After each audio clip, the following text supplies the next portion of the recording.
మధ్యప్రాచ్యంలో ఉద్రిక్తతలు పరాకాష్ఠకు చేరుతూ ఇరాన్ రాజధాని టెహ్రాన్ శనివారం తెల్లవారుజామున భారీ క్షిపణి దాడులతో దద్దరిల్లింది.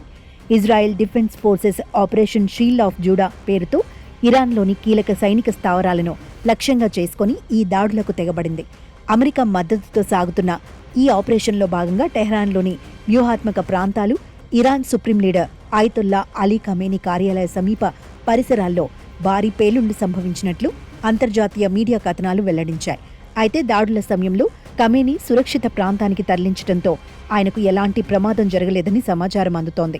ఇజ్రాయెల్ రక్షణ మంత్రి కాడ్జ్ ఈ దాడులను సమర్థిస్తూ తమ దేశానికి పొంచి ఉన్న ముప్పును ముందస్తుగా నివారించేందుకే ఈ కఠిన నిర్ణయం తీసుకున్నామని స్పష్టం చేశారు. ఈ పరిణామంతో ఇరాన్ తన గగనతలాన్ని తక్షణమే మూసివేసి ప్రతీకార దాడులకు సిద్ధమవుతుండటంతో అగ్రదేశాలు ఆందోళన వ్యక్తం చేస్తున్నాయి.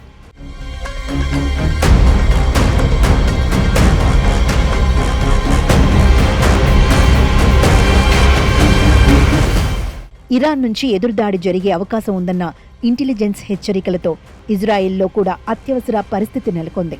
ఇజ్రాయెల్ ప్రభుత్వం తన పౌరులను అప్రమత్తం చేస్తూ మిసైల్ దాడులు జరిగే అవకాశం ఉన్నందున షెల్టర్లకు సమీపంలో ఉండాలని సూచించింది. ఇరు దేశాలు తమ గగనతలాలను మూసివేయడంతో అంతర్జాతీయ విమాన సర్వీసులు నిలిచిపోయాయి. దీనివల్ల వేలాది మంది ప్రయాణికులు విమానాశ్రయాల్లోనే చిక్కుకుపోయారు. అమెరికా తన యుద్ధ నౌకలను ఇప్పటికే మధ్యధరా సముద్రంలో మోహరించింది. ఇది ప్రత్యక్ష యుద్ధానికి దారితీస్తుందన్న సంకేతాలను ఇస్తోంది.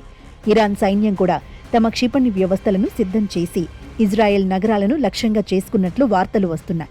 ఈ ఉద్రిక్తతల నేపథ్యంలో ముడి చమురు ధరలు అంతర్జాతీయ మార్కెట్లో ఒక్కసారిగా పెరిగే అవకాశం ఉందని ఆర్థిక నిపుణులు హెచ్చరిస్తున్నారు.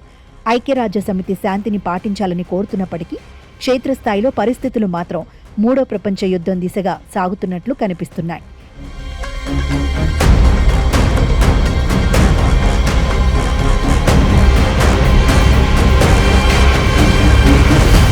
ఇదిలా ఉంటే ఇరాన్పై ఇజ్రాయెల్ చేపట్టిన ఆపరేషన్ షీల్డ్ ఆఫ్ జూడాపై అమెరికా అధ్యక్షుడు డొనాల్డ్ ట్రంప్ అత్యంత తీవ్రంగా స్పందించారు.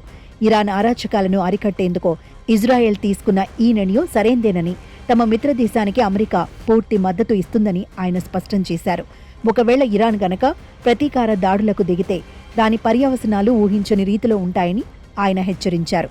తన నాయకత్వంలో అమెరికా ఎప్పుడూ ఇజ్రాయెల్ వెంటే ఉంటుందని, శత్రువులకు భయం పుట్టించేలా శక్తివంతమైన చర్యలు తీసుకోవడంలో వెనకాడబోమని ట్రంప్ ప్రకటించారు.